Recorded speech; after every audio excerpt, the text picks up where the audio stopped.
મેરડી માત કી જય, મહાકાળી માત કી જય, જોગણિયું માત કી જય. માડી અમારે સતત 2 વર્ષથી એવું દવાખાનું ચાલુ રહ્યું છે, જેમાં મારા છોકરાને પહેલાં કેન્સરની બીમારી હતી. 1.5 મહિનામાં એ એક્સપાયર થઈ ગયો. તે પછી મારે મમ્મીને એની એ જ બીમારી ચાલુ થઈ છે. હજુ એ બીમારી ચાલુ છે. મારે અમને છોકરાને બીમારી બહુ હતી એટલે એ એક્સપાયર થઈ ગયો. અત્યારે અમે છોકરાની માગણી કરવા આવ્યા છીએ. અને આ તો છોકરું માંગે મારી પાસે.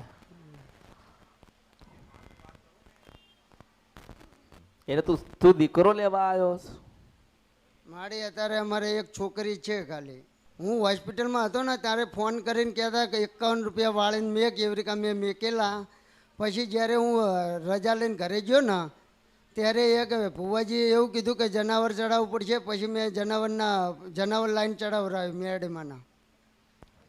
આવડે એમ ના પાડી કે હું કોઈને મળ્યો નથી તો જનાવર એ મારા હારામને હું દવાખાનામાં હતો ને મારા હારામને બાધા લીધી હતી ત્યાંથી કે છોકરાને મટી જશે. પછી અમે રજા લઈને આવ્યા ને પછી એ જનાવર ચડાવરાવ્યું. હા, એટલે જીવ હાટું જીવ આલ્યો. જીવ હાટું એને શું કહેવાય? જીવ આપે. જીવ એક જીવ બચાવી દે તો બીજો જીવ આલીશો. માણસનો જીવ કિંમતી છે, બકરાનો નહીં. એવું કહેવાય ને. અને ભાષામાં એમ કહેવાય ને, જીવ હાટું જીવ. શું કહેવાય? જીવ માટે જીવ આપ્યો એવું કહેવાય ને. માતાજીને બકરો ક્યારે ચડાયો? અને મેલડીને ચડાયો છે ને કોઈ બીજી હતી? ના, મેલડીમાં. હા, મેલડીને જ બરબાદ કરી છે આ લોકોએ. હું એ લોકોને જ કોક દાડો બરબાદ કરવાની છું. આમને મને જ હુડીએ ચઢાઈશ ચારે બાજુ. આવી મેલડીને પેલી મેલડીને ચોખ્ખી મેલડીને મેલી મેલડીને. તમારા બાપે જોઈશ કે મેલી શું ચોખ્ખી શું હારાઓ? ના, આપ્યા પછી છોકરો એક્સપાયર થઈ ગયો. આપ્યા પછી બકરો આપ્યા પછી દીકરો મરી ગયો. આ એવું ક્યાં માંગે? સાસરાએ ઓલું કર્યું, બાધા એમને લીધી હતી કે અને પછી અમે પૂછ્યું કે અમારા છોકરાને સારું થઈ ગયું રજા આપી એટલે. પછી અમને એવું કીધું કે તો જનાવર લાઈન ચડાવી દો. પછી જનાવર ચડાવ્યા પછી વળીની બીમારી ચાલુ થઈ ને પછી છોકરો એક્સપાયર થઈ ગયો. તમારી કુળદેવીને પૂછ્યું હતું? ના. કેમ? એ અમારા અલગ મેરડીમાં છે, કુલદેવી ચામુંડમાં ખોડિયાલમાં છે અમારે. અરે મેં નામ પૂછું છું આના. તમારી માને પૂછ્યું આ બધું કર્યું તો એમ કહું છો? ના, પરિવાર બહુ મોટું છે ને, 11 ઘરનું કુટુંબમાં. એટલે કોઈ સોખું કરકાડ્યું. એ ભૂવા સોખા હતા એટલે સોખું કર્યું. અને પઢિયાર વાપરતા હતા એટલે પઢિયાર જડાવર સડાવરાવતા હતા. એમ હામાં પગલાવા મઢ નહીં. તમે આલ્યું ને? અમે આપ્યું, હામાં પગલે આપ્યું. તમે હું એમ તને કહું છું કે તમારા ભુવાન પઢિયાર બધા હશે તો ખરી ને? હા, આપણા ઘરની અંદર ડોક્ટર છે. આપણા ઘરના ડોક્ટરને પૂછ્યું એમ કહું છું કે આ બીમારી કેમ થઈ, આ કારણ શું થયું? કોઈ કશું કહેતા નથી અમને. બોલ હવે આ તો બારી ગોતી લીધી છટકવાની. એને બનતું જ નહીં. ભુવા પઢિયાર અમારા અંદર છે ને, એમાં બનતું જ નથી. આભાર.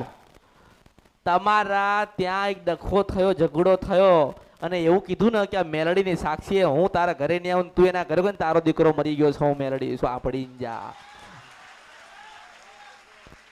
એક ઝઘડાના કારણે તારો દીકરો મરી ગયો. તું હું કરીશ કે હેન?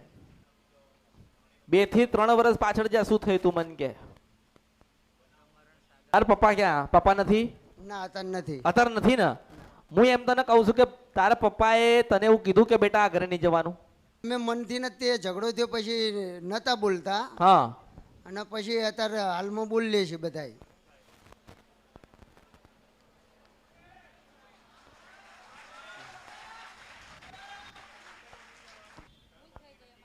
ભૂલ થઈ જાય મારી.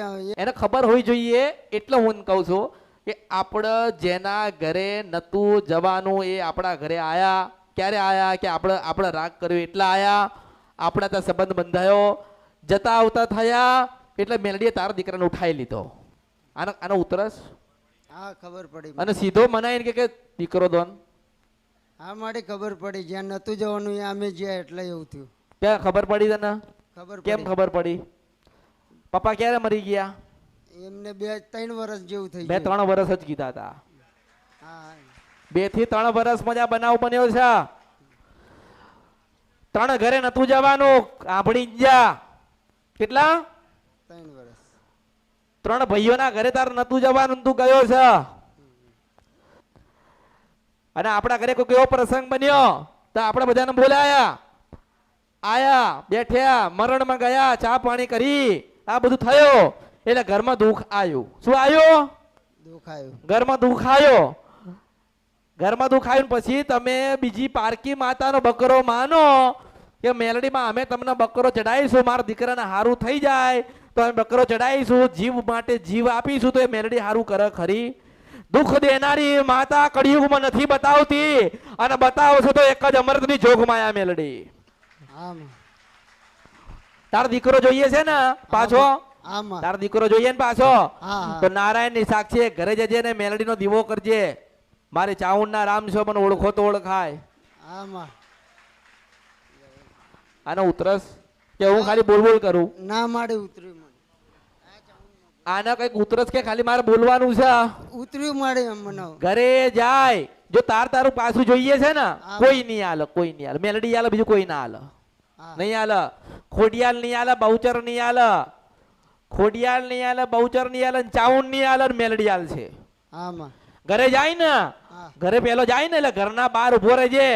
ઘરના બહાર ઉભો રહેજે ને હાથમાં જડ ને જે ને નારાયણ ની સાક્ષી કેજે કે જે મારા જે અમે ત્યાગી દીધું તું ને આથી હું પાછું ત્યાગું છું, જે અમારા સંબંધ હતા ને આથી પાછા તોડું છું. અને માં મેલડી આ જળ લીધું ને, આ જળ મેં હાથમાં લીધું ને, એમાં હું તારી સાક્ષીએ, નારાયણની સાક્ષીએ, મહાદેવની સાક્ષીએ આ જળ હાથમાં લીધું છે કે મારા પહેલા જેની પાસે સંબંધ નતો, રાગ નતો, અમે નતા બોલાવતા, એમને અમે બોલાય એટલે અમે દુઃખી થયા, પણ હવે નહીં બોલાવું માં. તું કહીએ કે ને આ નહીં જો બોલાવો. આ આંગળી પર હળવો આવ્યો હોય તો આપણે આંગળીને શું કરાવવું જોઈએ? દવા કરાવવી જોઈએ, કાં તો કપાવી કાઢવી પડે. હા, દવા કરાવી પડે. દવા તો કરાઈ નહીં? ના દવા કરાઈ કે ના કરાઈ? ના. તોય મરી ગયો ને છોકરો, તો મરી ગયો ને. દવા કરાઈ તોય છોકરો મર્યો ને. દવા કરાય તો 10-12 હજારનો બકરો આલે તોય દીકરો મરી ગયો ને. એટલે તું મોડો પડ્યો છે, હું મેલડી નહીં. પણ આભળ એક વચન, વચનની બાંધેલી પૃથ્વી ને વચનની બાંધેલી મેલડી. કેવી? વચન એટલે આપણા બાપુજી નતા જતા, આપણા બાપુજીની પાસે સંબંધ નતો, આપણા બાપુજી એ લોકો નતા બોલાવતા, તો આપણે નતા બોલાવતા ને. ના. આપણે એમના પ્રસંગમાં નતા જતા ને આપણા પ્રસંગમાં એ નતા આવતા. આપણે શું કહેવાય? અપયા હતા. શું હતા? સાચી વાત છે. શું હતા? અપયા હતા ને. હા. હવે માતા ત્યાં ગઈ અને માતા દુઃખ દેવા માટે ઉતરી, ત્યાં તો તમે ભેગા થઈ ગયા. શું થયું? ભેગા થઈ ગયા. તમે ભેગા થઈ ગયા, મરણમાં ભેગા થયા. આ 12મું ભેગું કર્યું, ખાધું ને ભેગું. ભાઈઓ બધા ભેગા થઈને ખાધું નહીં? ખાધું. અને આભાર તું મેલડી પાસે વાંચો બંધાઈ જા અને મેલડી ને એવું કે માં હજારો લાખો ને કરોડો ગુના કર્યા છે, હું ભૂલો પડ્યો, તમને તમારા કર્મની સજા મળી. માતાએ દીકરો માર્યો નથી. માતાએ તારો દીકરો માર્યો નથી. અને તારા જોઈતો હોય ને તો કળિયુગમાં એક જ આપશે મેલડી. લેવા વાળી એ છે ને દેવાય વાળી એ છે. આટલો શબ્દ છે, આટલો શબ્દ કે લેવા વાળી એ છે ને દેવા વાળી એ છે. એટલે ઘરે જઈને હાથમાં જળ લઈને બંધાઈ જજે કે માતાજી, માં મેલડી હજારો લાખો ને કરોડો ગુના કર્યા ને હું ગુનામાં અને ભૂલમાં ભૂલી ગયો, અને માં એ લોકોને મેં બોલાવી લીધા એટલે માં તું નારાજ થઈ અને મારા ઘરમાં દીવો લોહી ગયો. પણ હું સિદ્ધ વંશપરા નદી કંદરપ્યા મેલડી બોલું છું ને, પેલી પાવાન દેવી કાળકા. બરોબર 18 મહિના થાય તારા ઘરે રતન આવે ને તો માંજે કાઢીને કોઈ મેલડી જીવન પરિવર્તન કરવા આવી હતી. પણ યાદ રાખજે કે શબ્દે ઉભું રહેવું પડે. જો તમે માતાના બોલેલા પાળમાં તમે ના ઉભા, તમે દુખી થયા ને, તમારા દીકરો એમણે નથી મર્યો, જેને આપ્યો એ લઈ ગયો. શું કહેવાય? જેને આપ્યો એ લઈ ગઈ, એ માતા લઈ ગઈ છે. કેમ લઈ ગઈ? કે તમે ગુનો ભૂલ કરીને. એટલે તારા બાપનો વેણ હતો ને, તું નિભાઈ ના ગયો ને દુખી થયો આજે.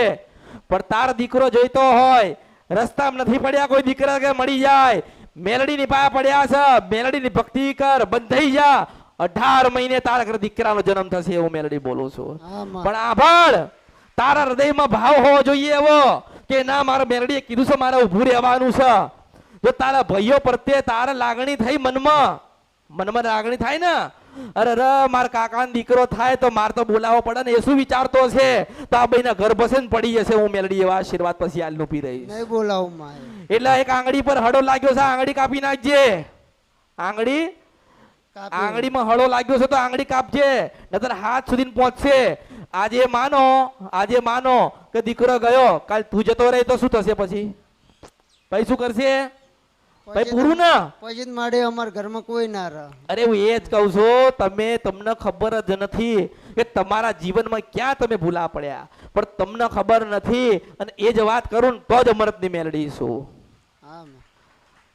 જો મેં તો તને બતાવ્યું ને, મારી ફરજમાં આવતું તું, મેં તને બતાવ્યું. તે બકરો આલ્યો મને? ના. તે મને બકરો આલ્યો? ના માં. કોઈ વાતે બંધાયા? ના. મેં તને શું કીધું કે તું એક જ વાતે ઉભો રે, તાર ઘર દીકરાનો જન્મ થાય. જે લઈ ગઈ છે પાછો હાલવા આવશે. તારામ દેવડ છે? હા માં. તારામ દેવડ છે? હા માં. તો સાંભળી લેજે કે ઘરમાં પગ ના મૂકતો, હાથમાં જલ લઈને મેલડી પાસે બંધાઈ જજે. હા માં. મેલડી પાસે બંધાઈ જજે.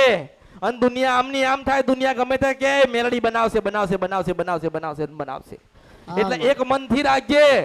અમારે નથી એટલે તમારે કોઈની પાસે સંબંધ ના હોય, ઝઘડા ચાલતા હોય, અપાયા હોય, ને તમે માતાઓને હામે મોકલી હોય, અને તમે હૃદયમાં કદાચ એના પ્રત્યે કદાચ ભાવે પેદા કરો ને, તો પેલી મઢમાંથી નીકળીને તમારું રમાણી ભમાણી કરીને જતી રહે. યાદ કેમ કર્યા? મન કેમ દુભાયું? આ તમે મન દુભાયું ને એટલે થયું. તારા બાપની લાશ આમ નીકળતી હતી ને, મૈયત તારા બાપાને કાઢ્યો ને. હા માં. તારા જે માતા કહેતી હતી કે એક દાડો તારા દીકરાને આવી રીતે કાઢીશ, તે આમને બોલાયા છે ને, એટલે તારા દીકરાની નનામી એવી રીતે પાછી નીકળવી પડી. આને ખબર પડે મારા શબ્દોની? હા માં.